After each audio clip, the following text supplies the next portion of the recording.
which is the Oviedo Marketplace sign issue, and then the other one is the Evans Grove zoning map amendment. The Evans Grove is a public hearing, so if you're here on that item, when we get to it, you'll have an opportunity to speak to the board at that time. If you're not here on that one and you wish to speak to the board, now is the time to come up. Is there anyone wishing to speak to the board at this point? Seeing none, we'll close public comment.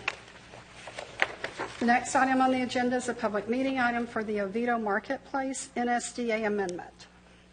Madam Chair, Mr. Wright? I just need to make an announcement.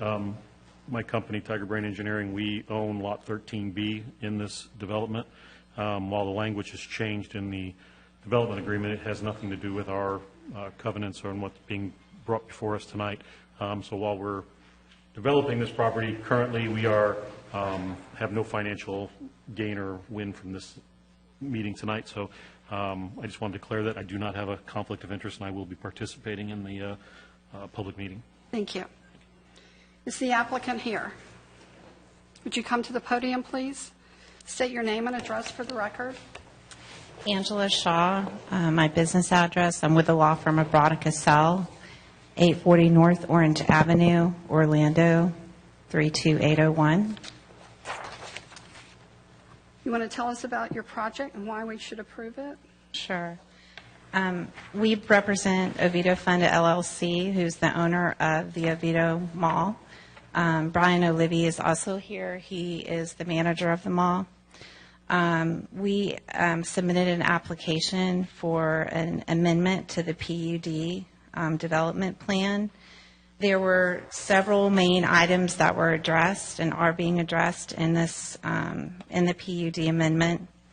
The first is the reduction of the minimum number of parking spaces for parcel 12 from 5 spaces per 1,000 gross leasable area to 4.2 spaces per 1,000 gross leasable area. This was supported by a traffic study, which we submitted and was approved by the staff. We also, in this amendment, are deleting language regarding 2 of the signs that were referenced in the PUD. One was located at the corner of Oviedo Marketplace Boulevard and State Road 426, the other at Dovera Drive and Red Bug Lake Road. These 2 signs are now going to be addressed via a development agreement, which was approved by Lonnie Groot. And so those are no longer going to be addressed in the PUD. The other issue that's addressed in the PUD is that we are going to be placing a sign, a monument sign, at the eastern edge of parcel 12. It's actually located on the Macy's property. This is a necessity. It is really imperative for the mall in order to have proper visibility from State Road State Road 417 due to the high traffic on the road and the multiple lanes. In order for them to have, the proper visibility, which is obviously important for the tenants, they need to have this larger sign. This will be located, like I said, within the Macy's property. We do have a recorded sign easement with Macy's, and I don't know if that was available at the time that this packet was put together, but I do have a copy of the recorded easement with me. And we are also, in relation to the Macy's sign, going to be addressing the location of the sign, which is shown here on one of the exhibits, and also the dimensions and standards for the sign, which is also being shown in one of the exhibits. Those are really the main issues that were being addressed. The other issue was that we have now separated parcel 12. It was replatted, and it is now parcel 12A and 12B. So you will see in the PUD amendment that we have properly addressed that to make it clear that those are 2 separate parcels. And we have received approval from the staff, and we request that you also approve the PUD amendment. Thank you. Are there any questions of the applicant? Thank you. Thank you. We hear from staff. Thank you, Madam Chairperson. This is a request for the Planning, Zoning, and Appeals Board to consider the amendments to the amended and restated Planned Unit Development Conceptual Development Plan Commitments Agreement of the Oviedo Marketplace Development of Regional Impact. The PUD total area is approximately 219.3 acres and is located at the northwest quadrant of the intersection of the Central Florida Greenway and Red Bug Lake Road. You have in attachment 1, you have one location map which depicts the whole property that is covered by this development agreement. The amendments relate to Parcel 12, now subdivided into Parcel 12A and 12B of said agreement. The applicant, property owner of Parcel 12B and part of Parcel 12A is Oviedo Fund, LLC, and the applicant's consultant is Broad and Cassell. The Oviedo Marketplace Development of Regional Impact is located in 3 local jurisdictions, Seminole County, City of Winter Springs, and City of Oviedo. The Oviedo Marketplace PUD within the City of Oviedo includes parcels 12, now A and B, 13A, 13B, and 16, totaling 124.8 acres of developable land, plus 94.5 acres of open space and rights of way. The total acreage of the Oviedo Marketplace PUD within the city is 219.3 acres. The above parcels include a large regional shopping center, 180 single-family attached homes, and retail and office uses. The owners of the Oviedo Mall originally approached the city regarding the reduction of the minimum number of parking spaces required for Parcel 12A and B, and the change of standards of existing signs on property located at the northwestern intersection of Oviedo Marketplace Boulevard and State Road 426, and on Parcel 27 of that DRI at the northeastern intersection of Dovera Drive and Red Bug Lake Road, and also the addition of one new sign on the eastern edge of Parcel 12. The existing signs at the 2 intersections described above are not placed on properties located within the city's PUD development plan, commitments agreement. The modifications to these 2 signs are being dealt by separate instruments, which are statutory development agreements, which are currently under review by the city.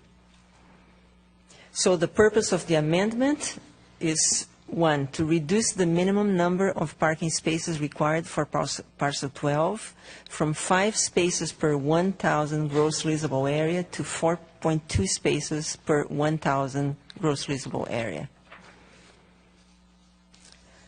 Number 2 is to delete language regarding signs at the 2 above described intersections, since such properties are not part of this agreement.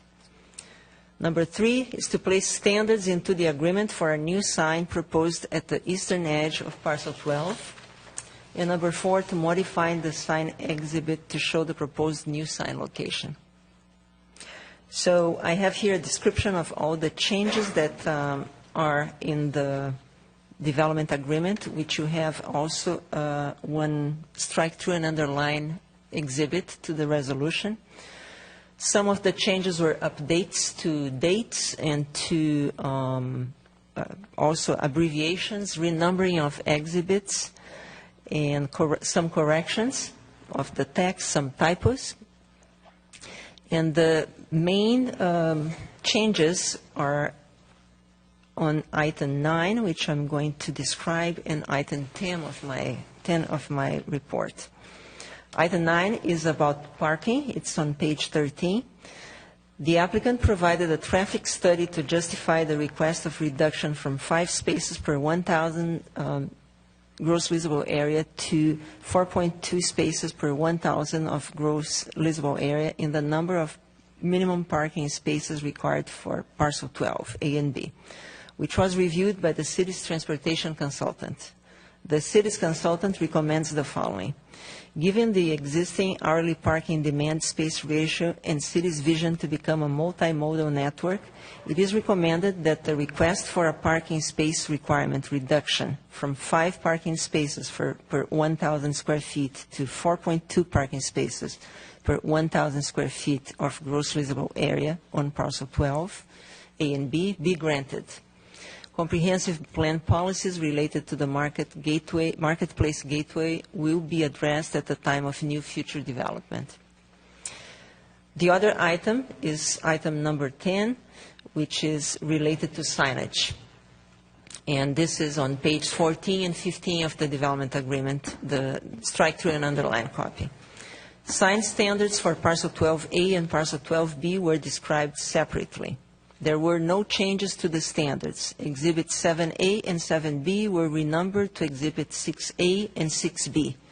Language about signage outside of the PUD property was removed from the agreement. Section 5B10A9 includes standards for a new ground pylon sign to be located at the eastern edge of parcel 12A on another parcel ID number that belongs to Burdines, Inc. The applicant has provided a sign easement agreement executed by the owners of Burdines, Inc. and Oviedo Fund, LLC, which is in attachment number 2 of this report. The proposed sign will have a maximum height of 50 feet and a maximum sign area of 664 square feet. The justification for the proposed sign height and sign area is described in the staff report. And it is basically as one concern in terms of giving more visibility to the mall, and given the location of the sign close to a high-speed highway, it's necessary to maintain traffic safety while providing effective roadside communication, in particular for those travelers of State Road 417, which is with a posted speed of 70 miles per hour. So attachment 3 of your development, of your report also depicts the proposed sign with dimensions, as well as pictures with a simulation of the various points of view from State Road 417 of a structure with the same height as proposed by the new sign. You have some pictures that are simulating the impact that such structure with a similar height of the proposed sign will have on that side of the mall. The city attorney reviewed the subject agreement and recommended approval. The Development Review Committee considered Resolution 2990-15 at its meeting on April 23, 2015, and thereat recommended adoption with the following conditions. There were 2 conditions. One is on Table 1, Summary of Land Use, page 7, to add the word maximum to the column parking spaces per the project summary of land use approved in the DRI development order. That change was for clarification purposes, since if you do the math and you calculate the number of parking spaces, the minimum is less than 7,500. It could be 5,400, if I'm not mistaken. So the reason of that number to be there is that the DRI statutes and thresholds existing at the time of the development order approval require that a maximum number of parking spaces be stated for purposes of determining whether a change to the development plan would constitute a substantial deviation to the DRI. The second condition was to change some language in page 15 and also to add the following double underlined language for parcel 12B, accompanied by graphic depiction of the mentioned signs. This sign is in addition to a directory sign that will also be located at each entrance into parcel 12B, which shall be consistent with the existing directory signs located on the mall property, as shown on attached Exhibit 6C and Exhibit 6D. Again, in your strike-through and underline, you have these exhibits were added, and they depict the signs that are actually existing in the mall and they will continue to be there, and they are called like directional signs. We included that in the development agreement too, to make clear that these other signs are in addition to these existing ones. The DRC recommendations were incorporated into the subject agreement. So the copy that you have has already these changes into its language. And this is going to be considered by City Council on June 1st, 2015.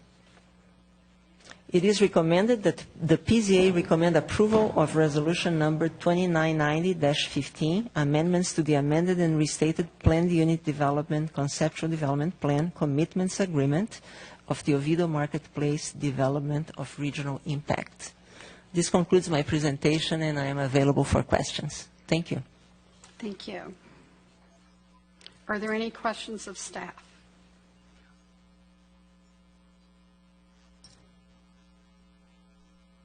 None? Okay, this is a public meeting item, so there's no hearing on it at this time. What's the board's pleasure? Madam Chair, Mr. Sheridan? I will make a motion to recommend approval of resolution number 2990-15 as presented. Thank you. Is there a second? Second. Mr. Wright? Is there any discussion? No, ma'am. Okay, we'll call the vote. All those in favor say aye. Aye. Opposed? Motion carries. The City Council will consider this item on June 1st at 6:30 in these chambers. Good luck. The next item on our agenda is a public hearing item. It's on Ordinance 1623, the Evans Grove zoning map amendment. Do we have the applicant present?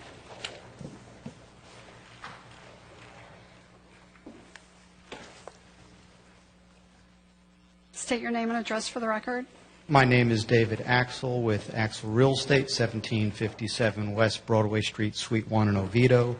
Here this evening representing the current property owners, Evans Groves, Clark Street LLC, and B.R. Chamberlain Foundation. We've worked with staff rather closely on this project to give you some conception of how this plan arose. It's the current owner's intention to create a project that enhances the use of the Wheeler Evans House, which was constructed in 1928 and has been gifted in accordance with the direction of Clara Evans to a charitable foundation to be used as a guest residence for visiting dignitaries and parents and professors and so forth of the Reformed Theological Seminary and of Asbury Theological Seminary. The intention was to try to create a project that isn't your typical, so to speak, as Oviedo's always called, kids in cul-de-sac standard cookie-cutter walled subdivision, but instead within a limited amount of space to try to create a project that had more of a sense of place with a central green, with basically wherever possible alley-loaded garages so that the garages didn't form the primary part of the house structure visibly, and to try to create a plan that encouraged the final builder, who we're working on making a deal with now, to create an architecture that would be akin to what you might find in the period that this house was at its heyday, which would be since it was constructed in 1928. And when Mr. Wheeler Sr., not Jr., who passed away a few years ago, but when Mr. Wheeler Sr. died, I believe in 1954. The property is extremely important to the current family, and they want to do something that's of value to this area and this neighborhood. The Grove was the first one purchased by Mr. Wheeler Sr. in 1901 from the Lawton family. And for a number of years, there was no desire to sell it. Unfortunately, right now, as people may see when they go by, first there was canker, now there's citrus greening, and it's getting challenging to operate that grove.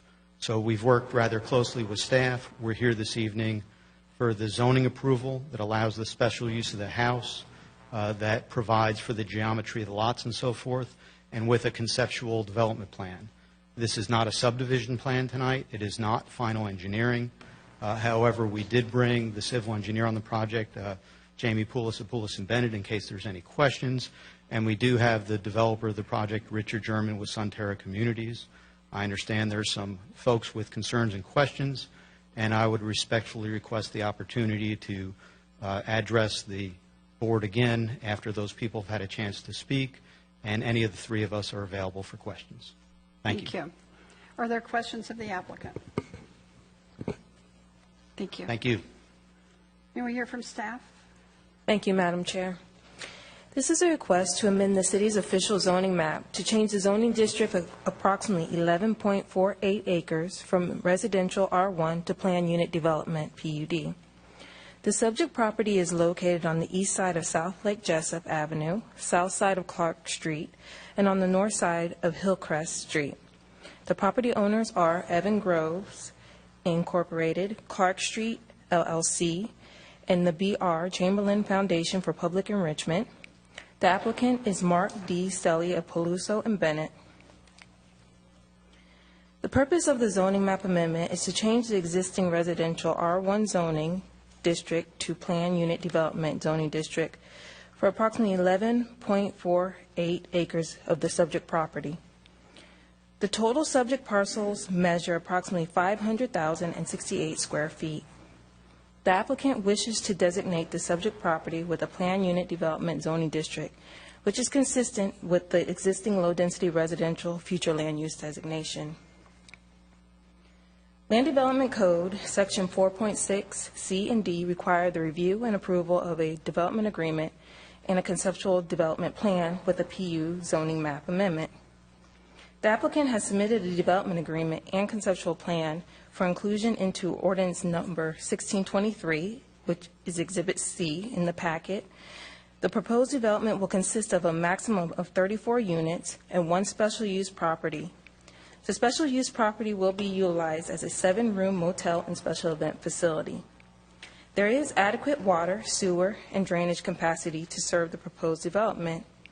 There is not transportation capacity on Central Avenue from Magnolia Street to State Road 417, where the level of service is F. Comprehensive Plan Policy 2-1-1.9 allows the city to use multimodal strategies to address the deficiencies in transportation levels of service. Comprehensive Plan Policy 2-1.1.16 explains that the city shall seek to limit greenhouse gases emissions through implementation of multimodal transportation. This policy also seeks to promote compact mixed-use development for a mixture of residential and non-residential use to allow for a pedestrian-friendly environment and to encourage bicycling and walking and use of mass transit. The subject property is located due south, approximately 44 feet, of the Cross Seminole Trail. Its proximity to the Cross Seminole Trail offers more modes of transportation to the residents within the proposed development. Consistent with the city's effort to reduce greenhouse gas emissions, they have addressed the lack of transportation capacity for the proposed development. The applicant will provide the following multimodal mitigation strategies. 1, placement of bicycle racks at the special use house, Lot 35, and the park, Track A. Sidewalks on both sides of the roads within the site. Trail wayfinding signage in the right-of-way on Clark Street and South Lake Jessup Avenue.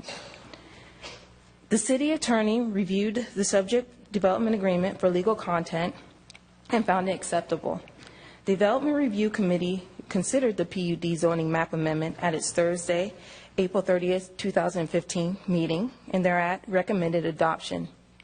City Council will conduct a public hearing on Monday, June 15, 2015, to consider ordinance number 1623. It is recommended that the Planning, Zoning, and Appeals Board recommend adoption of ordinance number 1623.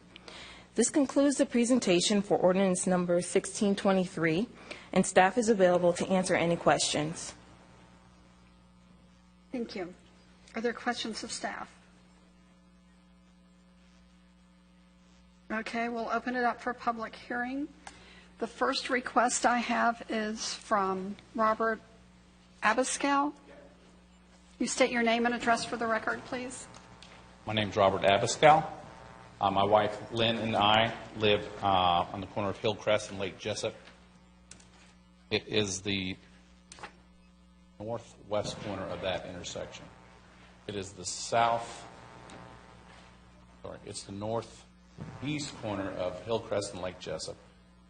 Corner of this of the lot is on the opposite side of the street, so it's the southwestern corner of that lot is across the street.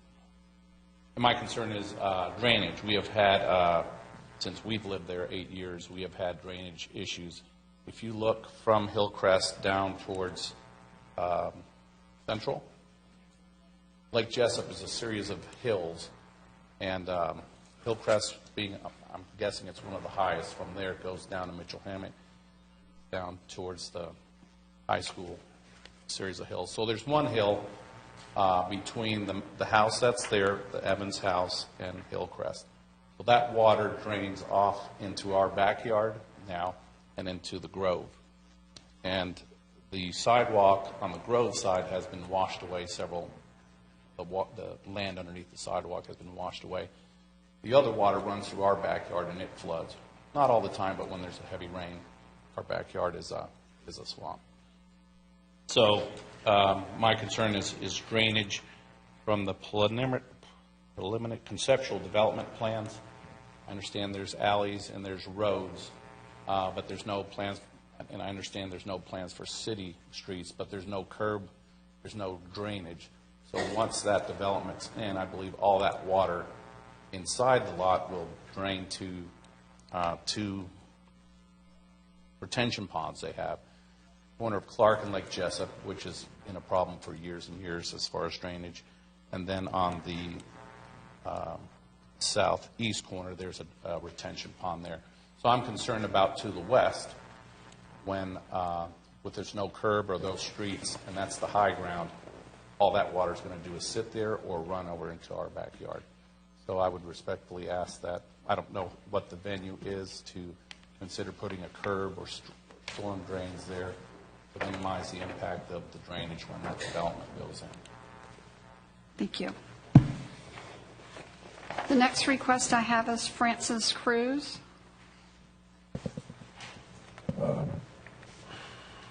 State your name and address for the record, please. Francis Cruz, 145 Hillcrest Street. My concerns, excuse me, are my driveway. My property is touched on two sides by the Evans Grove, and my driveway is a vacated roadway. And on the exhibits, it shows it's named as Pine Street. That is a vacated street. It's my driveway. It's shown on my surveys and has for years. The second thing I'm concerned about is my well and pump is at the, I believe, the north side of the property of the Grove. At one time, my property belonged to the Grove, and Mr. Wheeler Sr. Deeded it to his daughter, Louise Martin, at which point they built the house which I now own. And I'm sure at that time they didn't really take into consideration property lines, and so the well and the pump are right on the line. And I'm very concerned about how that will be affected. And my third concern is fencing. What type of fencing, if any, is going to be used, and if so, I hope the developer or the builder takes into consideration something nice, not something like plastic fencing. Thank you. Thank you. The next request I have is Ed Heil. Did I pronounce that correctly? And Sandy Heil.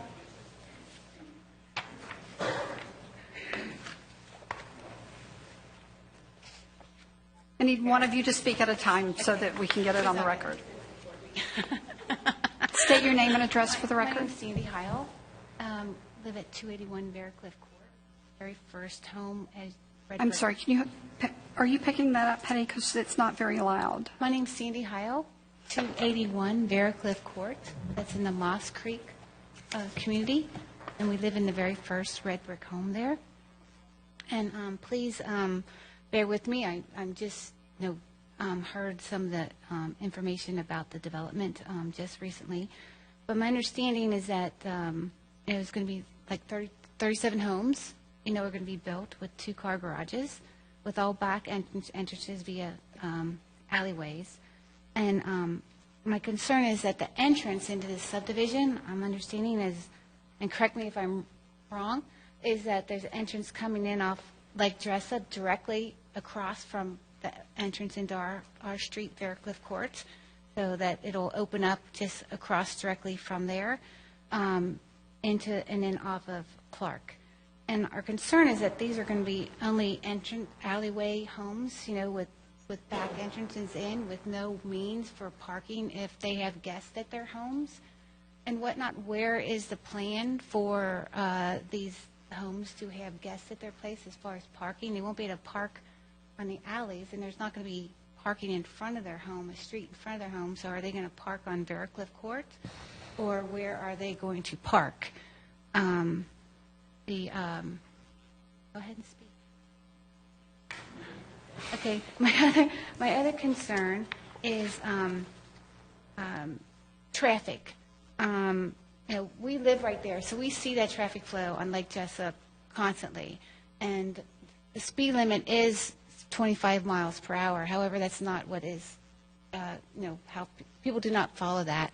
And as you know, if you've driven down Lake Jessup, you know that our brick wall was just crashed into, and that was just coming south on heading south on Lake Jessup from that stop sign at Hillcrest and Lake Jessup. Not very far from it, they came in at least 50, 60 miles per hour, according to the police report, and totally destructed our wall. Our concern is that many more cars coming in, trying to make that entrance in there.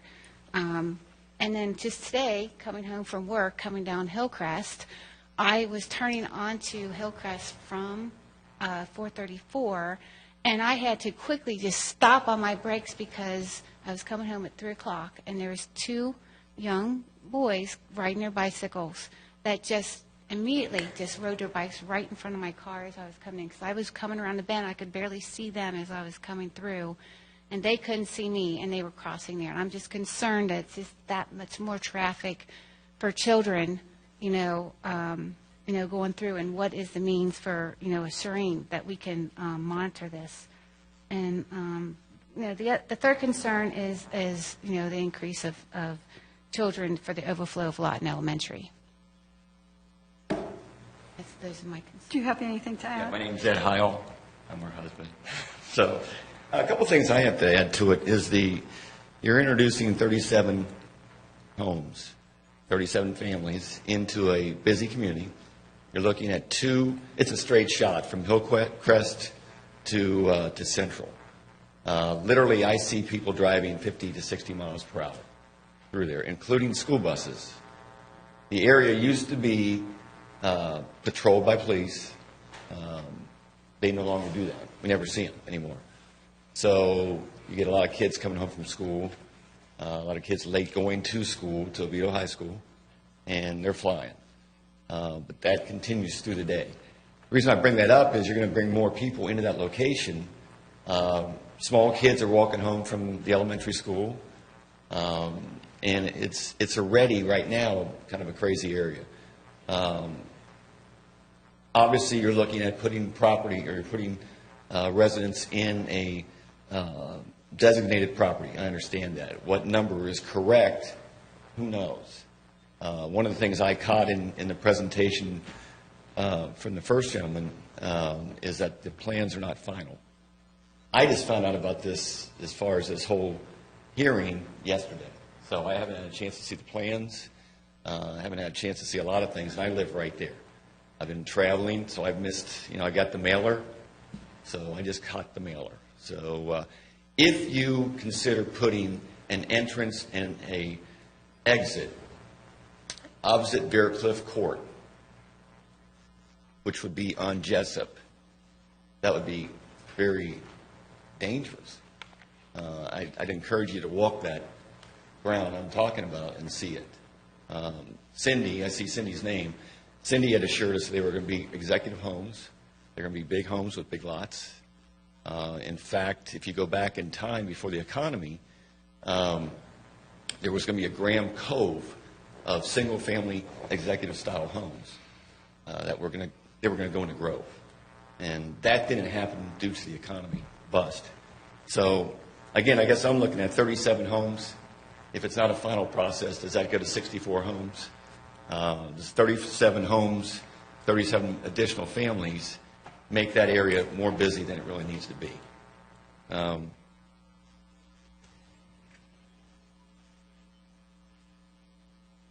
the other side of this is, if you put a light in that area, that's going to cause a lot of additional, walk the area. That'll help you. You'll see it. So that's it. Thank you. Thank you.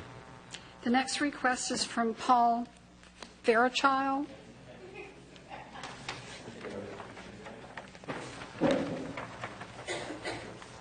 I'm terrible with names. I apologize. I'm Paul Verholick.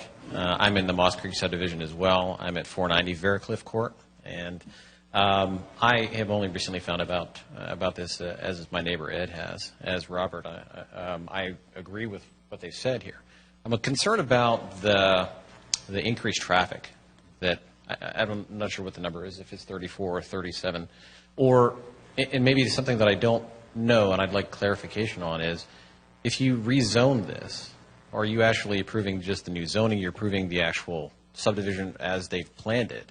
Or is, as Ed suggested, is this from 34 homes to maybe more than that? Are these homes? Are these apartments? Are these townhomes? Do they have that ability once you rezone this? Are you? I honestly don't know. Are you allowing them to add not simply single-family executive homes, but that I think are incongruous with the rest of the homes that are in the area? The rest of the homes that are in the area are beautiful homes, single-family homes that are not part of a type subdivision like this. I don't want to disagree with the idea of developing that area. I just ask you to do it responsibly, and ask the applicant to do it responsibly. All of us, I think, are concerned about traffic, or concerned certainly about our property values. So that's all I have to say. Thank you. Thank you. The last written request I have is Robert Branchow.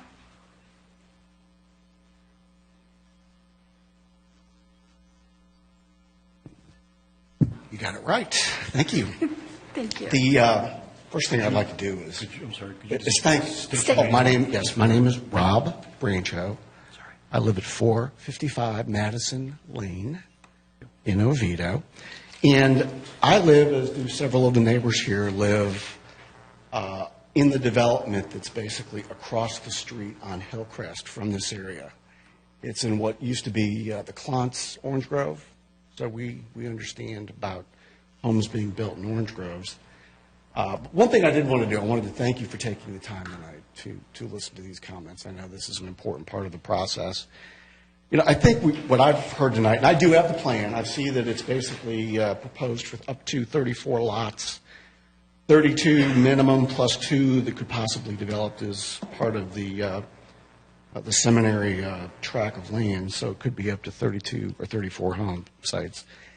But I do think this is an area that is very unique. It's very historic. And as Mr. Axel said earlier, I do think they have a great deal of respect for that land. I know the family has done a great job taking care of their grove and that land for years. But I think this area is unique in its character. Hillcrest and that area and the area around Lake Charm are really the two oldest parts of Oviedo. And that's really where a lot of the history of Oviedo and the neighborhoods started. So I do think that the character and density of these development areas is something that should be closely examined. And really taken into account as you plan this, because of the fact we do have a lot of large home sites. In fact, we have home sites across the street that are on 2-acre lots. Our lots are half-acre lots, plus or minus, and that is typical for what you see a lot through that area up and down Lake Jessup. But let me get into a couple of specific things. And in the plan development agreement and the PD agreement, I do think there are some issues that absolutely need to be addressed. As the Heil said, I think that parking is going to be a real issue for the way this is planned. I mean, we have an alley behind our home. I like the alley concept. But I do think that there is really no place for visitor parking. There are 9 spaces around the central park, that little green space. There's 3 spaces of parallel parking on the 3 sides of the park. But for the rest of those 34 lots, basically they're going to be looking at parking on the street, and for all the homes on the perimeter that are facing outward, they'll be parking. They can't park in the back because with the alley, there's only enough room per the plan development agreement for 2 cars of parking on the driveway. So they will be parking, needing to park either on the front street or in some other neighborhood. Now, in the case of Hillcrest, which is the side we live on, Hillcrest is 15.5 feet wide. If you've driven down that road, it is a very narrow road. It's a 2-lane road. It's very rural in character, which I think a lot of us enjoy. We like the rural character of the road. But there are 4 lots, for example, that are planned to face Hillcrest. There's an alley in the back. There is no curb. There is no road widening taking place there. So the question becomes, how do guests, how do visitors that want to come to those 4 homes or along the other homes that will be facing Lake Jessup, even though there is a wider road there, and Clark Street, they're going to be blocking the road. And those are very busy through roads. As you heard earlier, Lake Jessup, Clark, those are busy through streets today, as is Hillcrest. So I think in the PD ordinance, and I'm talking about on page 5 of the development agreement, I think something has to be specified in the transportation section about the parking and the road issues here. Because I think what will happen is the spillover into all the adjacent areas. In our case, I mean, all of our roads are private. We have the private alley in the back, private road in the front. Something will need to be done with that. Second issue is drainage. I have some concerns about drainage on multiple sides of the site. But as it affects the Hillcrest area, I think we are sitting on the highest land in Oviedo, as I've understood it. And as the runoff will come off from the roads and areas there, basically they're going to be, without curb and gutter and that kind of a drainage system, they're going to be needing to address how drainage is flowing across that site and then exiting out the north side over there by Clark and Lake Jessup. The last area I have is on buffering. I think some of the buffering requirements, especially along the eastern side, are very tight. They have a 5-acre buffer specified in the PD plan for buffering along the neighbors that are facing on that east side, basically backing up to an alley. I mean, this is very Baldwin Park-esque. If we look at how Baldwin Park is laid out, Baldwin Park's a nice neighborhood, but this is not the same. This does not fit into the character of the neighborhood that we currently live in. So I would ask, let me look at my notes. Are there any other points I wanted to make? Well, yeah, I guess the last point I would make is, in the absence of being able to address that street parking issue, the only logical remedy I see, besides widening the roads, creating places for guest parking to occur, would be to turn those homes facing out, would be to turn them facing in. And then you would start to begin looking at introducing this into more of a traditional subdivision where all of that activity is now contained within the property on the development site. And I know that's a pretty radical suggestion, pretty radical change to what's suggested here. But short of doing something like that, I'm concerned about what the remedy will be to that issue.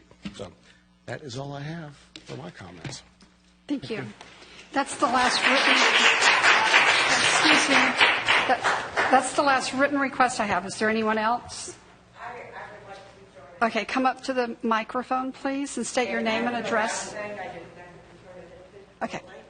Just state your name and address for the record. I am Vicki Klontz, and I live Catacorny across Hillcrest at 146 Hillcrest Street. I don't normally come down here and do complaints. And I love the Evans. They are my cousins, and I'm only sorry that I didn't get to call them before showing up here to say I'm speaking against this. I think if this backed to their property, they would also, I would expect them to speak against it. I am concerned about density. I am concerned about the extra traffic. I grew up at 146 Hillcrest with the Mortons and Aunt Claire. Well, that was when she was across, well, anyway. So I'm in the house I grew up in. I was born in. And if you notice the map here, I just got a notice Thursday that this meeting was happening and sort of that the plan was a lot different than I thought was going to happen. If you kind of look at the block, interior block here, more than a third of it has, and I haven't counted exactly, but I'm thinking 11 or 12 houses along Graham and Hillcrest total. And now the density is going up to 34 more in that same block area with less than two-thirds that we're talking about. And that's without including Claire's house. I'm concerned about the listing of that as a hotel. I don't mind the church using it. But I'm a little concerned that that the PUD may allow it to go commercial. And I don't want to see that. So that's my concern. And right now I haven't had enough time. I just read this thing today, took a few copies. But right now I'm not happy with the plan. So. Thank you. Is there anyone else wishing to speak? Come up to the podium, please. State your name and address. Sure. Thank you. My name is Neil Clayton. I live on Forest Cove, which is close to this property. I can't claim to have been born here, but I have been here for more than 25 years. And I think of it as home. And I think of it as part of the countryside that I adopted when I moved to this place. I'm here to appeal not to the fact of drainage or traffic or danger of kids going to school and so on, but just the plain aesthetics of the situation. We used to live in the country. 25 years ago, you could see the sky at night. Now it's just washed with lights. Now we have gas stations and neon signs and power lines and fast food joints. We've done a singularly rotten job of managing this town and its development in the years that I've been here. It could have been Winter Park. What we got was Longwood. And this is just another step in that direction. The latest affliction we're given is the high-density ghetto that we've been that's been built behind LA Fitness, and that was sold as a new city centre, so that the old city centre could be sacrificed to the traffic, to the motor car. So I'm against it on aesthetic grounds. We don't need this. I want to keep it as country. I want to walk down that street in February and smell the orange blossoms. I don't want 37 new houses there. Thank you. That's all I have to say. Thank you. Is there anyone else wishing to speak to the board at this time? Seeing none, we'll close. Yeah, one more. One more? Okay, will you state your name and address? My name is Rose Visnicki. I live at 112 Clark Street. I just moved into the community, and the property that we bought is a half-acre lot. The neighbors are all on half acres. My concern with the whole Groves, I don't mind that they're selling it. I don't mind that they're developing it. My concern is that the development of 34 homes, being in that small of a space, is going to cause all the problems that everyone else is concerned about: traffic, children, flooding. I also enjoy that we have chickens in our area. What's going to happen with that? I'm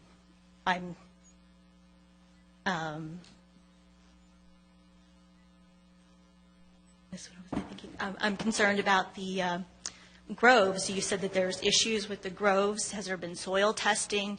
There's going to be homes on here. I understand they're going green, but if there's termites or bugs, are they going to come to our areas?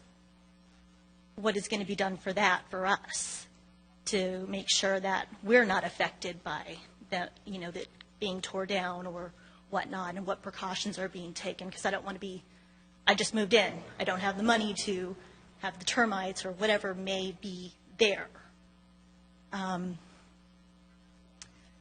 else? My head was racing, and now I'm like, the buffering. Oh, the wall, the wall. Our property, if they're going to, I haven't seen the plans, and I don't know where the alleyways are going to be, but our property, if they are going to go running south, north and south, same as Lake Jessup or Paloma, our property is right on that corner. So that would mean at night, if people are coming into their property or driveway, it would hit, I would hear it from my window. My corner of my bedroom is on that corner. So if they're going to put a wall, I would suggest or would like something that is block and aesthetically pleasing, nothing too gray or stark or I don't know.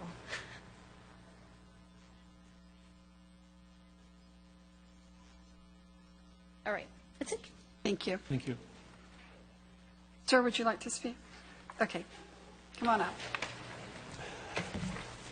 My name's John Moon, and I live on 285 Graham Avenue, and I was born and raised right there. I know that something eventually was going to happen to it, but I also have problems with the drainage at the corner of Lake Jessup and Clark Street.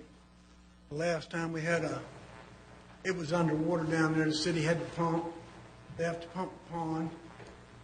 And also, I'm concerned with the sewer with that many homes. I don't know what the plans are. And also, the traffic on Clark Street is horrendous. There needs to be some kind of traffic study because that's a lot. You figure 2 cars to the home, because I know if you build a $500,000 home in there, you're not going to ride your bicycle to work. You're going to be in a car. So that's 2 cars per home. That's 70 more cars in that area. And we have a lot of concerns about that many homes going in. Thank you. Thank you. The next request is Dan Bierlet. Did I say that correctly? Dan Beisel. Okay, I missed that altogether, then I'm sorry. You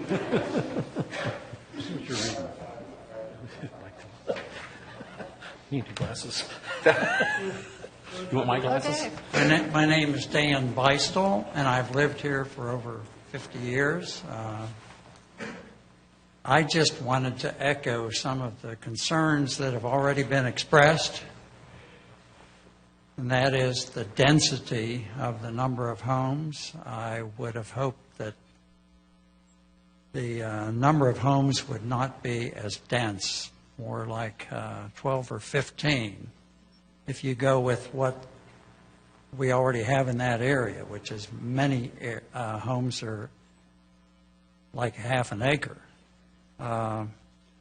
Parking on Hillcrest, I think that's going to be a real problem. If any of you have driven down Hillcrest during busy times during the day, you have to literally pull off of the side of the road so that you can pass an individual car. However, parking in front of the 4 homes that are scheduled for Hillcrest going to be a real problem. That's going to add some additional problems. I did not fully understand when this lady over here was talking about special use motel. I assume you're talking about the Evans Wheeler house. I would not want to see that turned into some type of a commercial activity or a commercial building. That's all I have. Thank you very much. Thank you. Anyone else? Okay, come on up. State your name and address for the record. My name is Rick Forbes, and I live at 131 Clark Street. And I echo what everybody else said tonight. I'm concerned about traffic and density and all the rest of it. But the one thing that nobody's really mentioned that we're going to have to deal with over the next 2 years is construction. I've spent 30 years in the housing business. We're going to deal with people coming in there every day. We're going to have to deal with the noise. We're going to have to deal with the dust and the dirt.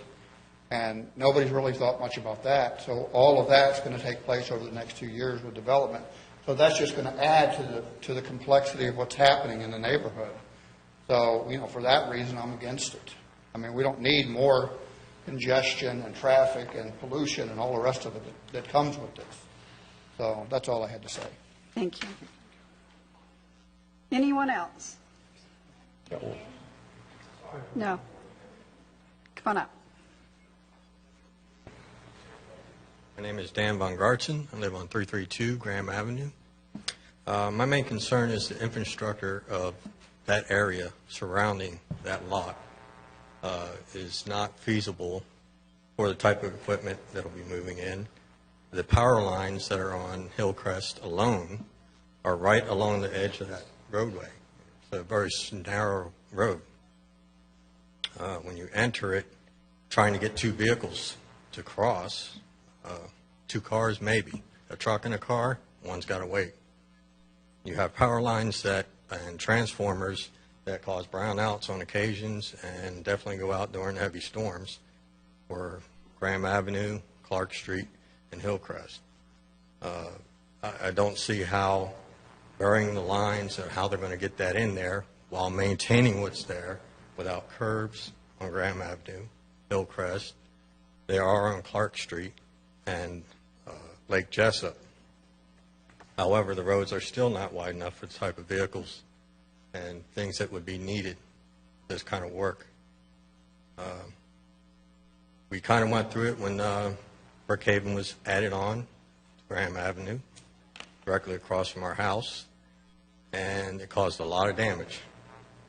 You were forced to put a sidewalk in when we built the house. That sidewalk is no longer there because it was destroyed by trucks moving in and out. We also had several mailboxes replaced. We had our main pole line. Our line is buried, but it comes off the pole with a transformer on it that was hit a couple times. So we have all those considerations on all 4 roadways that surround this area to take into consideration, and I just don't think it's feasible with the water runoff and drainage, as everyone spoke about. There's a lot of flooding on Graham because there aren't sufficient curbing on that road. Last time it's been touched, I don't know.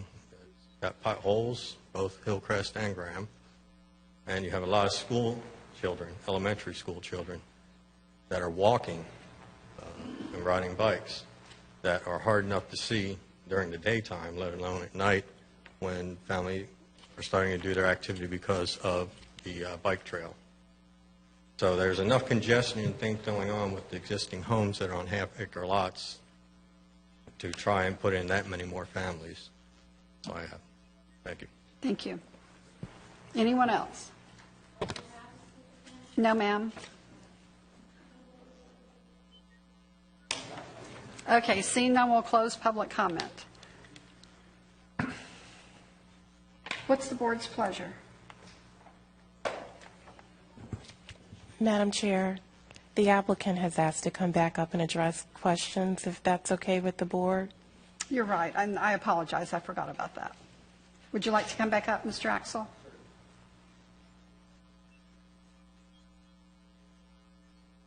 Do I need to restate my name and address? Please. For the record, please. David Axel, Axel Real Estate, 1757 West Broadway Street, Suite 1. Thank you. And let me say I appreciate the concerns of everyone that has been here tonight. And regardless of what transpires this evening, I invite any of the folks to give me a call and look at these plans in more detail before the City Council hearing on the 15th. I'll try to run through the concerns I heard in rapid fashion, given the interest of time.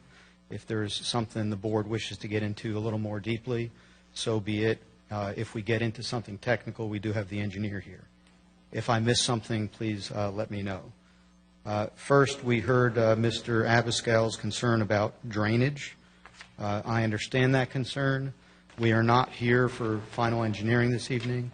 There are requirements by St. Johns River Water Management District and the city that your pre- and post-development stormwater flow are the same. I did speak with Mrs. Abascal and promised to bring her concern with regard to the conditions on Lake Jessup to the attention of the city engineer. We're not actually doing any work out there for this project except the intersection improvement. There was a concern when drainage was referenced about the corner of Lake Jessup and Clark. I'm not sure when the flooding and so forth occurred. I know there's a wetland on the Lawton Elementary site diagonally across the street, or actually due north across the street. There is a drain that was installed in what I believe is the trail right-of-way at that intersection, which is off this property, that brings the drainage westerly along the trail. I'm not sure of the final path, but all those things will be looked at quite extensively at the time of final engineering reviewed by the Water Management District and the city. There is not a final design today. There was a reference by Mrs. Cruz about the vacated street. The street has to be shown on the survey, and it is shown as vacated, and nobody is intending to do anything with her driveway, which will remain her driveway. As to her well and pump, this project will be on central sewer. Notwithstanding that, there are certain spacing requirements that are part of, I believe, the Florida Administrative Code that everyone will be ensured to look at when any facilities go in. But the typical concern with drinking water wells is location of septic tanks, but there will be no septic tanks installed in this project. Fences are not part of this conceptual development plan. It would be my expectation at this stage that that's something up to the home builder and their customers, what they wish to put behind their lots and so forth in the future. Running down the concerns, there were a number of issues raised about parking. The intention of this design, and there are sufficient setbacks to do it, is that there's a minimum of a two-car garage and a minimum of 2 parking spots per lot. So a minimum of 4 total spaces per lot, which exceeds current single-family code.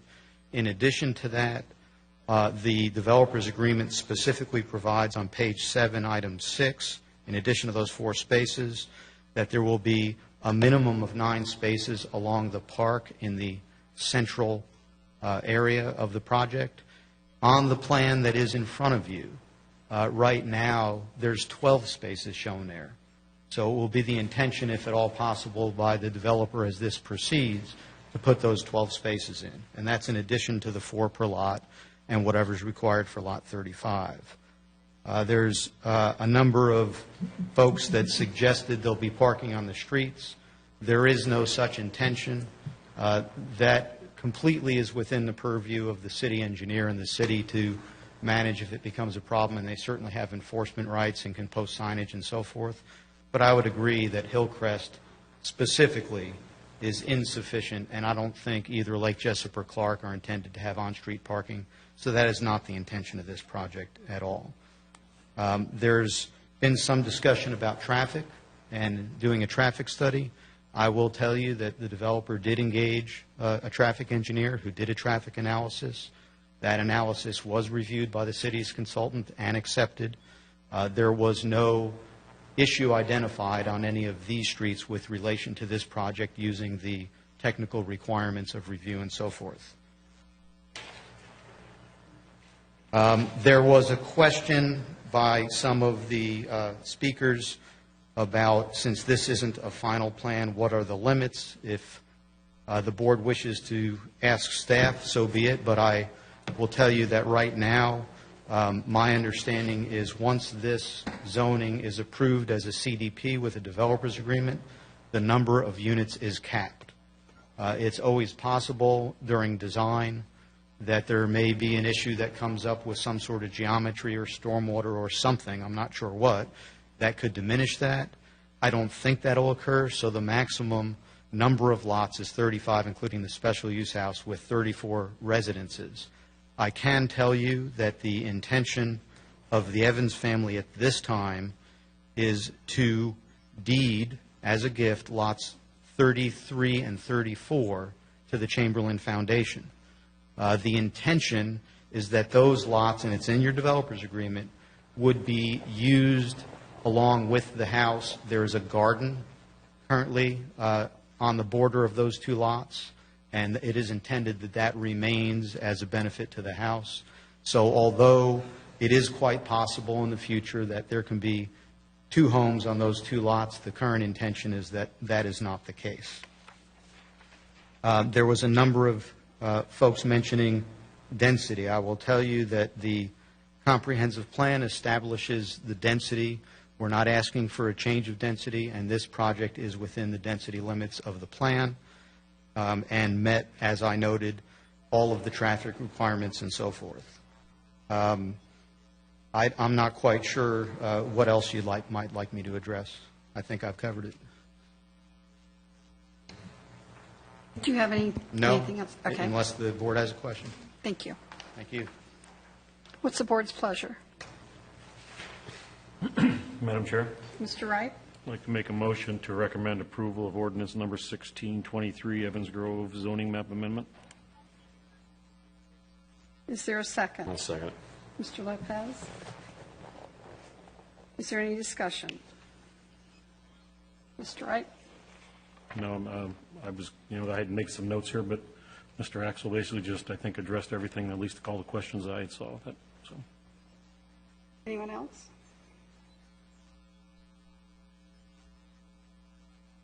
Mr. Axel, I do have a question. Would you mind coming back up?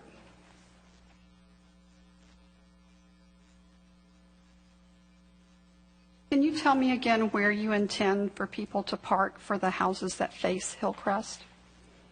The alley behind those houses has a garage setback of, I believe, 25 feet. There's a minimum required number of garage spaces of 2, and there's a minimum number of parking spaces, which would be behind the garage of 2, so that would be 4 spaces. So whenever those folks have company, have parties, whatever, their guests are to park in that alleyway? They would access the lot from the alley. They don't park in the alley. Those 4 spaces are on the lot. And, of course, there's the on the plan 12 spaces, in the developer's agreement 9 spaces around the park. That is correct. Okay. Thank you. Is there anything else? I'm sorry, can we have it quiet, please? Thank you. Is there any other discussion? I personally think that, I recognize the plan here, but I think that there's, some additional questions that need to be reviewed on this that were brought up by the neighbors. And right now, I understand what he's saying, that the driveway and the garage make up the 4 parking spots. But I do think that there are concerns over, parking for these houses that face Jessup and Hillcrest and the other streets, that people will want to park in front of those like they do as someone said, Baldwin Park and those areas, and there's no, no parking in front of any of those locations. I think that, this plan needs some additional work to kind of satisfy some of those requirements. Okay, thank you, Mr. Pollack. Anything else? Mr. Lopez? Well, my concern is that we're putting in a plan, multi-dwelling units in this area, which everybody around it is single-family homes.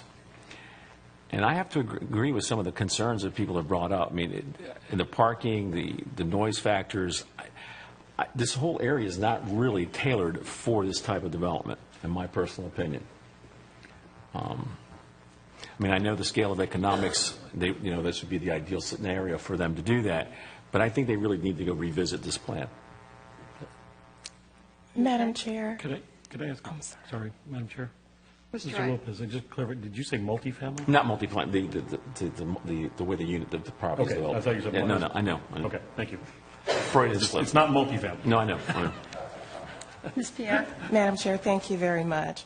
If you will turn to in your packet on page 18, you're going to see the zoning map of the surrounding areas, including this one. And when you look at this one, it's the hatched area that says residential R1. Just let me know when you're there. It's on page 18. Easier said than done.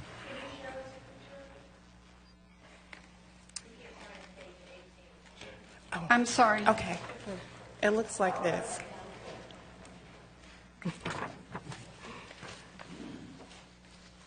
Okay, so if you look at the subject property is R1 residential.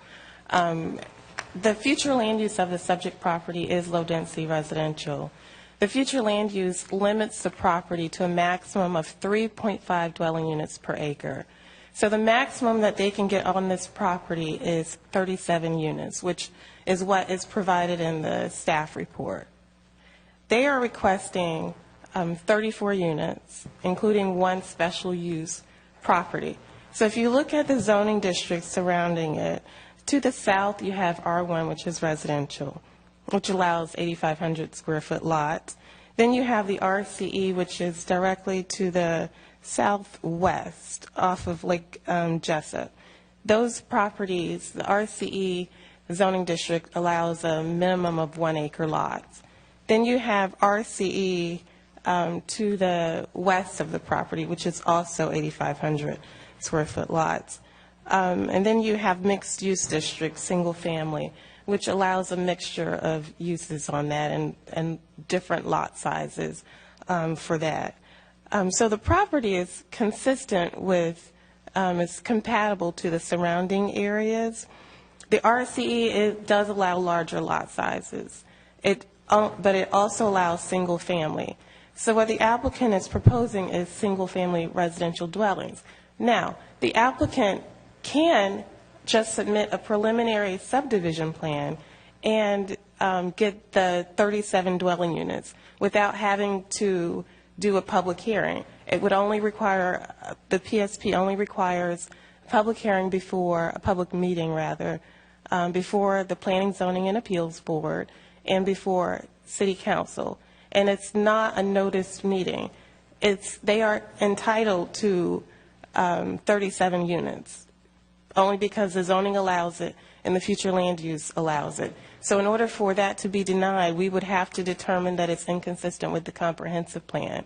But they are entitled to 37 dwelling units today. What they're proposing is a reduction in the number of dwelling units, which goes to 34 dwelling units, plus a special use property. The special use property is more of a bed and breakfast. They're limited to, for the special use property, they're limited to a certain square footage, but it's a seven unit special use property, which is like a bed and breakfast. Now, if they wanted, I did hear someone mention, can the development agreement change? The development agreement can change. The only thing it can change to, based on that comprehensive plan, which is low-density residential, is single-family residential. They would have to change the future land use in order for it to go to anything other than single-family. They would have to change the future land use designation to go beyond 37 dwelling units. And that is not the case today. They're not proposing any changes to the future land use designation. It's only the planned unit development. They're going from R1, which allows 37, to the PUD, which allows 34 plus the special unit. Now, the reason for the PUD is for that special unit house. It was a way to, with low-density residential, it does allow a mixture of uses. So the PUD is the instrument that we use to have that mixture of uses, which is that special use house. The next stage in this process, if the PUD is approved, is the preliminary subdivision plan. With the preliminary subdivision plan, it will get into more details. Buffers, it'll get into more details regarding buffers. And although buffers are not allowed today in our land development code, they're not required, not allowed. They're not required between subdivisions. There's no requirement that says that between subdivisions a buffer is required. It's not there today. Buffers are required between different uses, but not between single family and single family. So they are proposing a buffer there. So the next stage in this process, if this PUD is approved, would be the preliminary subdivision plan. After that, it's the final engineering. And the preliminary subdivision plan will get into the landscaping. It gets into more details with drainage.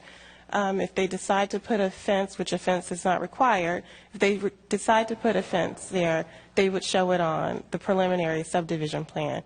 What you have tonight is conceptual. It is a conceptual plan to go along with the zoning. It's not a detailed plan, and it's not intended to be detailed. The details come with the preliminary subdivision plan and with the final engineering plan. In terms of traffic, there was an issue with the traffic, but it wasn't on any of the roads that have been listed tonight. It was on Magnolia from, it was Central Avenue from Magnolia to 417. As a result of those issues, the applicant has placed in the development agreement mitigation. With our comprehensive plan, it used to be where we had concurrency. And we do still have some form of concurrency, but it's more of a multimodal, which allows you to not just look at cars. It allows you to look at other modes of transportation, like cycling, things of that nature. And so in your staff report, you'll see the mitigation that the applicant is proposing to deal with the lack of capacity on Central Avenue. Parking, did I address parking? Parking today in our land development code, the land development code for single family requires 3 spaces per dwelling unit plus 1 space per rented out room. The applicant is proposing 4 parking spaces per unit. So it is more than what the land development code requires, which is good. We always love when developers put more than what's required in the land development code. And so they are doing that.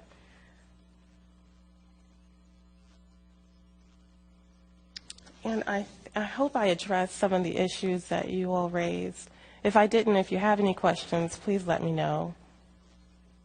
Ms. Pierre, can you tell us when the final engineering would be done? How far away are we from that? They have not submitted the preliminary subdivision plan yet. They are going to, you probably want to ask the applicant when they're going to submit the preliminary subdivision plan. After the preliminary subdivision plan, then they will submit the final engineering. Final engineering is a staff level approval, but the PSP, the preliminary subdivision plan, will go before this board and City Council. And for some of the folks who are here tonight who have concerns about drainage, who would they contact regarding those final engineering plans to voice their concerns?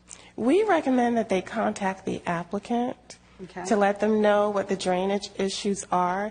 And we hope, and a lot of times if there's no solution, the public can come to the City Council meeting and voice those concerns. And is there anyone on staff, such as Public Works? It would be our Public Works Department, Okay. but they wouldn't be able to do anything unless a plan is submitted. Okay. Is there any other discussion? Madam Chair, Mr. Sheridan? you got it right. Thank you. I feel like I've been doing this a little bit of a long time now, but bear with me, just to sum things up so we can all be very clear. Under the current R1, what you're saying is the applicant can have up to 37 units. Yes.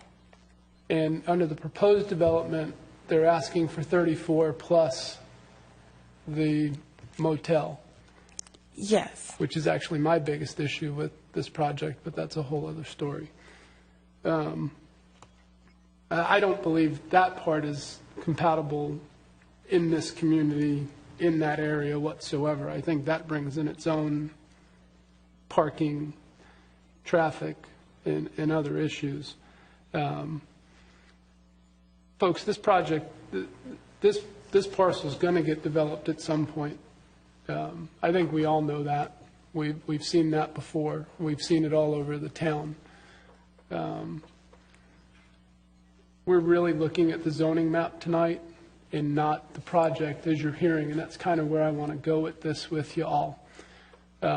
We share some of your concerns. I'll just state that publicly. I've shared some of mine.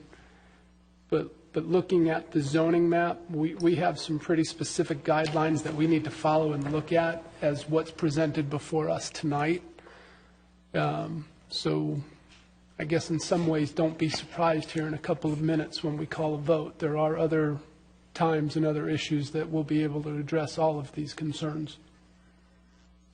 I thank you for your time, your concerns, and please feel free to contact any of the people that have been talked about. I work off of Clark and Executive. I drive Clark every day. I hear your concerns about that corner at Clark and Lake Jessup. When it rains, it's a mess over there. I see it all the time. Public Works, because that's not the developer right now. That's an issue as it stands right now, so that's got nothing to do with this development. So by all means, contact Public Works and City Council. Come to a City Council meeting and state those concerns as well. If Public Works won't listen, Council will, and they will get on those guys. I'm done on my horse for now. Thank you. Thank you. Is there anything else? Ms. Fiera, Mr. Pollack? if they took out Lot 35 or the special use for Lot 35 and they submitted this as a preliminary subdivision plan, would that meet the criteria of R1? Yes.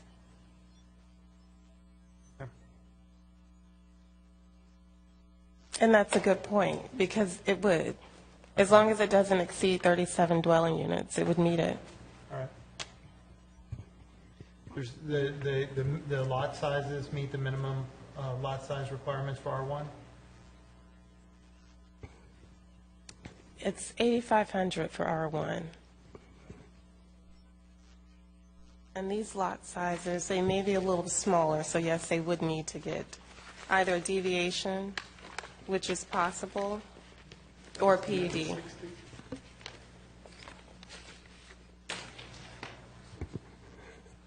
The minimum on PUD is 6960. Yes. So then they would either need to do a deviation, or they can, or they will need to do the PUD. So these lot sizes are not consistent with the R1 designations in the surrounding areas? The surrounding areas, the zoning districts to the south would be 8,500. I'm not quite sure what those lot sizes are today. But the minimum lot size is 8,500. It could be smaller if it's an older subdivision, or it could be larger. It depends. But the RCE is an acre. So, I mean, just as a discussion point, I mean,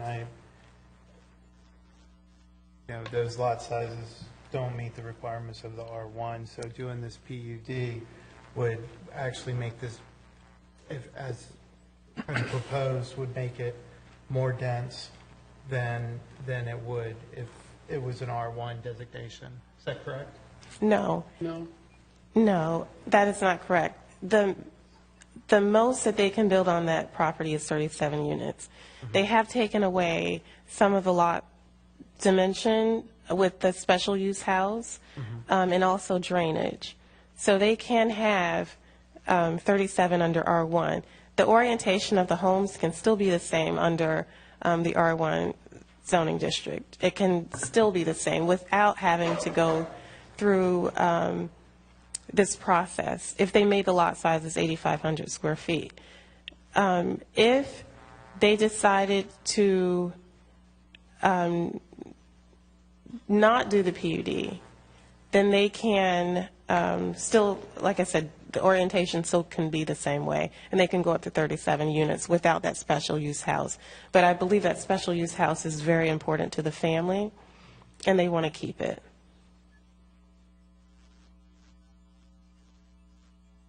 Mr. Pollack, if I might insert something here. I'm looking at the Table 4, the summary of proposed PUD and LDC lot use regulations. Madam Chair, what page are you on? I'm sorry, it's page 10. This shows under R1, the minimum lot size is 8,500 and what's proposed is 6,960. What's a little more concerning is the minimum lot width under R1 is 80 feet, and they're proposing only 65 with the PUD. And then you come on down those columns to the rear setback under R1 is 25 feet.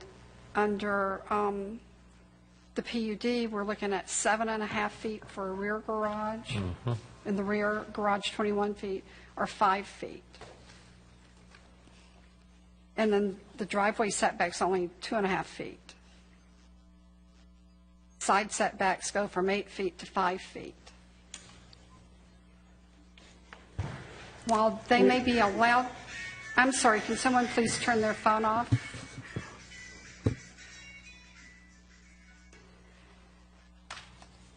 While they may be allowed the same number of units, the way it's configured, these appear to be smaller lots than what we're seeing in the surrounding neighborhoods.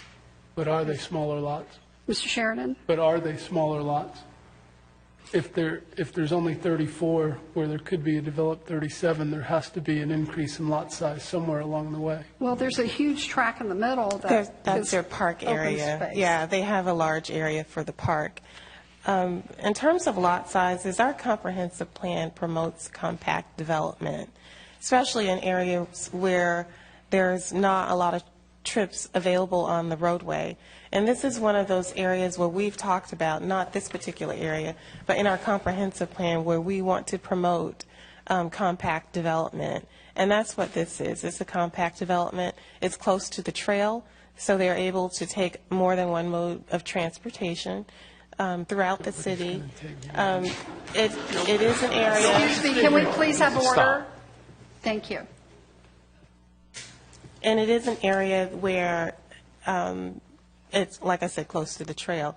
However, you did mention the board has talked about the lot sizes. And the lot sizes in this area, it may be smaller than what R1 allows. And with the PUD, you can have smaller lot sizes. It's up to the boards to determine if those lot sizes are small or they're consistent, if they're compatible. So that is under your purview to determine whether or not those lot sizes are too small or the setbacks. But this is a type of development. It's more of like a neo-traditional type development where you have a large park area and smaller lot sizes, more of a compact type development. But this is what you're seeing. And this is what we've discussed with the comprehensive plan, seeing those types of development. And so you're faced with one tonight. Well, I can understand the concern of the neighbors with seeing these more narrow, smaller lots compared to the surrounding homes. There appears to be quite a difference in some of them.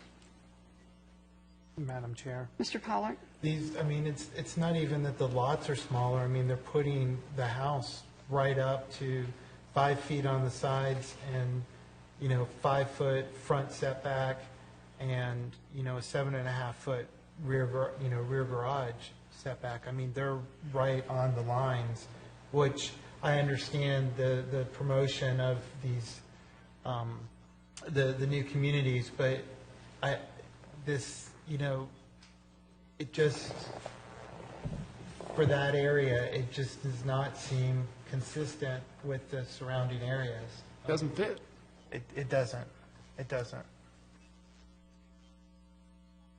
Okay. Is there any other discussion? What's the board's pleasure? We have the motion before us to approve. Seeing no other discussion, we'll call the vote on the motion to approve. All those in favor say aye. Aye. Opposed? Nay. Motion fails. Excuse me. We need to have order, please. So we need to have another, Madam Chair, Mr. Pollard. I'd like to make the motion to recommend denying ordinance number 1623. Is there a second? Second. Mr. Lopez. Mr. Pollard, what is your reason for denial, recommending denial? The reason for it is it doesn't seem to fit with the surrounding areas. So it's not compatible? Compatible. Inconsistent? Is there any discussion? Madam Chair. Mr. Wright? Unfortunately, I believe city staff has already demonstrated that this parcel in its current state is compatible with the surrounding area. I don't believe it's within our govern at this point because of our personal preference on aesthetics, whether or not that we can decide fully on what's before us tonight is that the request to perform a PUD for basically a reduction of the allowable lots. I know you guys are talking about the lot sizes, but, they can remove the park and pay the pro-rata share and make up the difference in 37 lots. They can remove the alleys, and the question for staff is, if they develop this parcel, going through a normal process without going through this, could they go ahead and at the same time also develop it with the idea that they could have driveway access to Hillcrest, which they don't have now? Could they rearrange the lots to get their 37 to do driveway access currently off to the 3 perimeter streets? That would be a question for our Public Works Department. They would have to get their driveway permit to do that. I mean, I see it as being, and I apologize, I didn't mean to interrupt. Go ahead. It's possible, but they would definitely have to get that approved through our Public Works Department. I mean, I think, and again, from a aesthetic standpoint, I've lived in this city for 30 years, I understand everybody's concerns. I'm not negligent to that. The owner of the property has the right to develop this piece of property, just like they did with the property across on Vera Cliff and the properties behind it and the properties behind that. That's their inherent right. We cannot tell them they can't do that. We've given them the right to do it for 37 lots. In this case, I think they've come up with at least in my mind, they've come up with at least the willingness to work with everybody in the neighborhood to try to, and nobody brought it back up, was that they're not building boxes out there. There was at least the idea that there was going to be something aesthetically pleasing, which would address some of those things that might be architecturally consistent with this history of that area. That I'm failing to figure out how I could physically vote against something that basically everything says to me right now, all the evidence that we've listened to, that this is a a true and pure mechanism for us to not be able to deny. Just one at a time. Madam Chair, Ms. Pierre? and I would like to also add to that, with a development agreement, the development agreement is a negotiating tool which allows the board and the public to put in things that they want to see the development have. If the developer decides to go straight zoning, that opportunity is lost. The development agreement allows the boards to put in stipulations, to put in requirements, and it's an opportunity to help plan the development. Without that, they can do the they have the straight zoning, they can come in and do the preliminary subdivision plan, which we cannot put conditions on. It just has to meet the city's code requirements, and they can get that approved. That's the difference. Madam Chair. Mr. Sheridan? Mr. Wright, I was on board with you, or 10 minutes ago, and pretty much even said so and made the public aware that the vote was probably going to go a certain way. It really wasn't until staff spoke again and talked about condensing everything. We have areas set up in town where we do want that type of development. But let's be realistic. The people moving into this area aren't going to use multimodal transportation. Nobody in that area is riding a bicycle to work. Most of these people, I happen to be lucky and work 5 miles from home. Most of our community travels in and out of Oviedo, so nobody's using the trail to go to and from work. Nobody's using bicycles to go to and from work. We have the new downtown. We have new areas being built, and I think that's the condensed area, and I think those are the areas. When we start throwing in words like condensing and that's what we want in the comprehensive plan, that's not the area for that. And I just personally don't believe what's presented is compatible. There's just another way to do it. And I even went so far as to say it was better a couple minutes ago with only 34 properties versus 37, but this just doesn't feel right. It just, for me, it is not compatible. And again, the family wants the special home.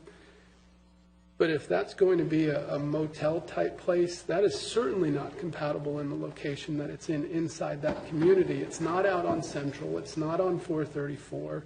It doesn't fit on Lake Jessup. That's my feeling. I may be wrong. I'll be wrong before the night's over. Mr. Pollack, you had something? I concur with Mr. Sheridan. Okay. Ms. Pierre, from what you said, if this proposed zoning for the PUD is turned down, they can then submit a plan under the existing R1? Yes. And at that point, the minimum lot size increases? Yes. Okay. And the setbacks? Yes. Increase? Unless they request a deviation to it. Mm-hmm. Okay. Madam Chair, Mr. Wright? and I'm sorry to beat this, but under that same scenario you just provided, the one thing you did fail to add, though, is that the density could increase at that point. Yes. You know, they can make the lots work on this, but now you're asking for the density to increase. So there is a con to that, approach. Right. Ms. Pierre? Yes. Mr. Pollack? I'm sorry. If you removed Lot 35 from this development, which is the special use home, would you still be able to fit if you took that lot dimensions out, what would the number of homes be at that point? Under R1? Do you know what I'm saying? Because I think the 37 homes you're talking about would mean demolishing Lot 35 as well, wouldn't it? Because that's all included in the total acreage. It's included in the total acreage. Yes.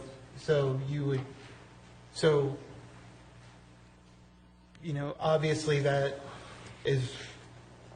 So then they're trying to keep that pure, and so to me that should be removed from the total number of acres to come up with the number of residents that could be, that could be developed in this area under the R1 development.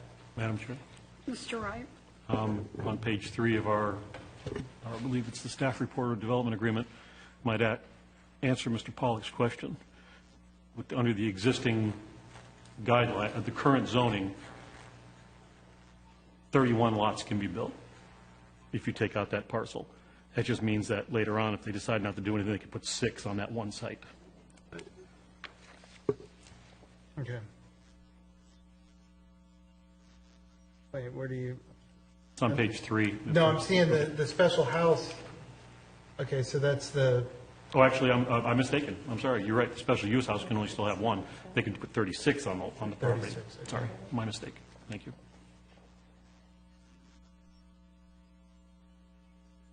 So taking that out, just all that It would be does is 36. reduce. Yeah, I apologize. It was a Yeah, mistake. it would be 36. 36, okay. Okay, the motion before us is to recommend denial of the zoning map amendment to a PUD. Is there any other discussion? Seeing none, we'll call the vote. All those in favor say aye. Aye. Opposed? Aye. 4-1. Motion carries. This item will be considered by the City Council on June 15th, 2015 at 6:30 in these chambers.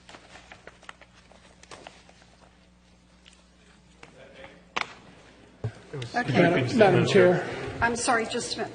folks, just for one more point of clarification, please understand we are a recommendation board in this point, and City Council does have the final say. If you want your voices heard, you need to show up at that meeting. Could you repeat the date for them? It is June 15th at 6:30 in these chambers. Okay? We'll take a 5-minute recess.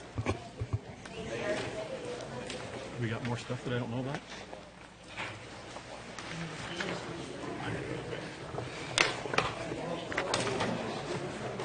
City Council that Yeah, Nick. the reason was that. Ed, how you doing?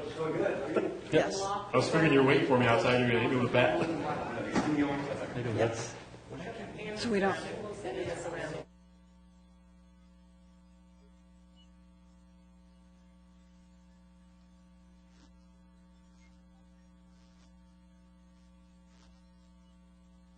Back up. Something wrong, some Seinfeld? We'll call the meeting back to order. The next item on our agenda are discussion items. Everyone, I hope, saw your LDC updates on the dais. Yes, Patty yes. will beat you if you don't put them in your book right.